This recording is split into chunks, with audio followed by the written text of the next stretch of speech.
इस अन्याय के खिलाफ पूरा मुल्क खड़ा है, इस अन्याय के खिलाफ। और मैं मुसलमान भाइयों से नहीं, मैं अपने हिंदू भाइयों तक भी मेरी आवाज पहुंच रही होगी और वो भी मेरी इस बात की तायीद करेंगे।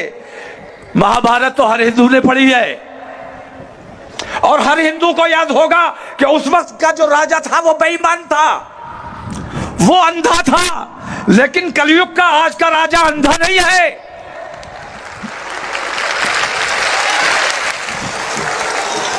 वो बहरा बना हुआ था, सब कुछ देख रहा था, सब कुछ समझ रहा था, लेकिन बेईमानी का साथ दे रहा था। उसका नाम था धृतराष्ट्र। याद है, आप लोगों ने भी सुना होगा। आज कलयुग का धृतराष्ट्र नरेंद्र मोदी जब तक इन तमाम बेईमानियों के खिलाफ आवाज नहीं खोलेंगे तब तक हिंदुस्तान का माहौल ठीक नहीं किया जा सकता। और हम चाहते हैं कि किसी भी कीमत पर हमारे मुल्क का माहौल खराब नहीं होना चाहिए। हम अपने मुल्क के लिए जान देने का जज्बा रखते हैं, लेकिन रसूल आजम की शान पर अगर गुस्ताखी की जाएगी तो किसी कीमत पर बर्दाश्त नहीं करेंगे। हमने बहुत बर्दाश्त किया है। हनुमान चालीसा तुमने हमारी मस्जिदों के आगे पढ़ा, हमने सब्र किया। हनुमान चालीसा हिंदुओं को पढ़ना चाहिए, अच्छी बात है, पढ़ो। जय हनुमान ज्ञान गुण सागर पढ़ो। हिंदू नहीं पढ़ेगा तो कौन पढ़ेगा? लेकिन तू हनुमान के लिए नहीं पढ़ रहा था, तू मुसलमान को सताने के लिए पढ़ रहा था। हमने बर्दाश्त किया क्योंकि हम अमन पसंद है, अपने देश में अमन चाहते हैं। तुमने हमारी मस्जिदों के मीनारों पर भगवा लहराया, जबरदस्ती की, हमने सब्र किया, हमने जवाब नहीं दिया। बताओ ठीक है क्या गलत है? हमने कभी जवाब नहीं दिया। सब्र करने वाले हैं, हमारा ईमान है कि अल्लाह सब्र करने वालों के साथ है। हमने तुम्हारी हर बेईमानी, हर जुल्म, हर ज्यादती को बर्दाश्त किया।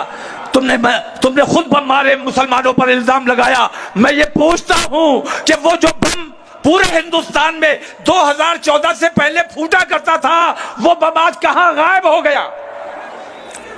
अब कहीं बम इसलिए नहीं फूटता है कि जो बम मारने वाला था वही आज हुकूमत पर बैठा हुआ है।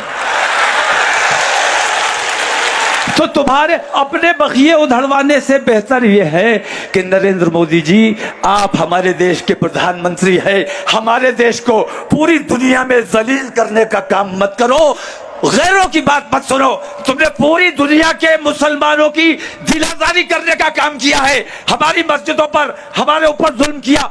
कभी गल्फ कंट्रीज हमारी हिमायत के लिए नहीं आई, ना हम कभी उन्हें बुलाने गए कि आओ हिंदुस्तान में हमारे ऊपर यह जुल्म हो रहा है, हमारी मदद करो। आज वो खुद मजबूर हुए हैं आने के लिए, क्योंकि उनके रसूल की शान में गुस्ताखी की गई है। और रसूल हिंदुस्तान के नहीं है, पूरी दुनिया के हैं। मैं कहना यह चाहता हूं कि अगर मुल्क में अमन व अमान चाहिए, ज्यादा तवील गुफ्तगू मेरे ख्याल से नहीं हो रही है। मेरा टाइम हो गया? नहीं, ज्यादती नहीं होनी चाहिए। जो निज़ाम बनाया गया है उस निज़ाम के मुताबिक काम होना चाहिए, और जो एजेंडा तय किया गया है उस एजेंडे के मुताबिक गुफ्तगू की जानी चाहिए। यहाँ मैं देख रहा हूँ कि ख़वातीन का भी बहुत बड़ा मजमा है, और मैंने भी बरेली में 17 तारीख को, यहाँ मैं सद्भावना के हवाले से एक बात कहना चाहता हूँ कि बरेली में मैंने जुमे को 10 जून को अपना प्रोग्राम रखा था एहतजाज का, लेकिन 10 जून को गंगा दशहरा हिंदू समाज का एक बड़ा त्योहार है, बड़ा प्रोग्राम होता है। तो हमने ये सोचा कि असल में लड़ाई तो आस्था की है। अगर उन्होंने हमारी आस्था को ठेस पहुंचाई है, हम बेचैनी महसूस कर रहे हैं, तो कम से कम हम उनकी आस्था का ख्याल कर लें। हमारा दिन फिक्स नहीं है, हम जुमेरात को भी कर सकते हैं, इतवार को भी कर सकते हैं। एहतजाज करना है, नरेंद्र मोदी को बताना है कि तू बेईमानी कर रहा है, इस बेईमानी को तर्क करते। तो हमने अपना प्रोग्राम के हिंदू समाज की महिलाएं भी निकलेंगी, बच्चे भी निकलेंगे, बूढ़े भी निकलेंगे। ऐसे माहौल में अगर हमारे गम और गुस्से से भरे हुए नौजवान निकलेंगे तो हालात कहीं ना कहीं कशीदा हो सकते हैं। तो हमने एकता और भाईचारे का पैगाम देने के लिए अपनी 15 दिन की मेहनत को जाया किया और हमने कहा कि हम जुमे को प्रोग्राम नहीं करेंगे ताकि इन हिंदू भाइयों का प्रोग्राम आसानी से हो जाए। ये हमारा मिजाज है, क्योंकि हम जानते हैं इज्जत दोगे तो इज्जत पाओगे, बदतमीजी करोगे तो बदतमीजी का जवाब भी तुम्हें देना आता है और दे सकते हैं, लेकिन हम देना नहीं चाहते क्योंकि हम अपने देश में अमन रखना चाहते हैं। और अगर तुम अपने देश से प्यार करते हो, अगर तुम अपने देश के गद्दार नहीं हो, तो तुम्हें भी अमन का साथ देना चाहिए, भाईचारे का साथ देना चाहिए, इत्तेहाद का साथ देना चाहिए। मुसलमानों से नफरत करने का मतलब यह है कि तुम अपने देश से नफरत करते हो, अपने देशवासियों से नफरत करते हो। हम तो इस देश का हिस्सा है। मेरा मानना यह है कि हिंदुस्तान की रग रग में मुसलमान दौड़ता है, गली गली में मुसलमान पाया जाता है और मुसलमान की रग रग में हिंदुस्तान खून बनकर दौड़ता है। तो मुसलमान को हिंदुस्तान से अलग नहीं किया जा सकता और हिंदुस्तान से मुसलमान को अलग नहीं किया जा सकता। तो जो हमें सताने का काम करता है, ये समझ लेना कि असली देशद्रोही वही है। इन देशद्रोहियों का तमाम हिंदू मुसलमानों को मिलकर मुत्तहिद होकर इनका मुकाबला करना है और इन्हें कैफरे किरदार तक पहुंचाना है और अपने मुल्क को बिकने से बचाना है, बर्बाद होने से बचाना है।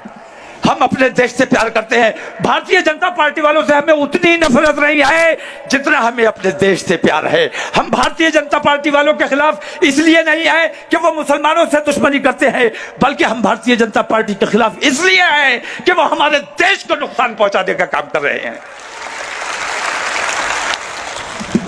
इंशाअल्लाह फिर बहुत जल्द आप लोगों के दरमियान हाजिरी होगी। यहां खवातीन का बहुत जमावड़ा है। एक बात मैं हर जगह कहता हूं और इतनी इस्लाम में अपने उलमा जो जिले जिले जाते हैं, एक तो ये कि ये हमारे उलमा जब सफर पे निकलते हैं, हिंदुस्तान का माहौल आपने देखा है कैसा है। इन्हें किन किन नफरत भरी निगाहों से गुजरना पड़ता है।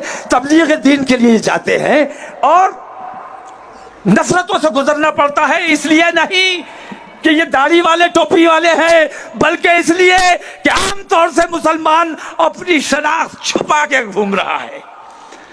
मुसलमान हो तो मुसलमान नजर आना जरूरी है, मुसलमान बन के रहना जरूरी है, मुसलमानों जैसे अमाल जरूरी है।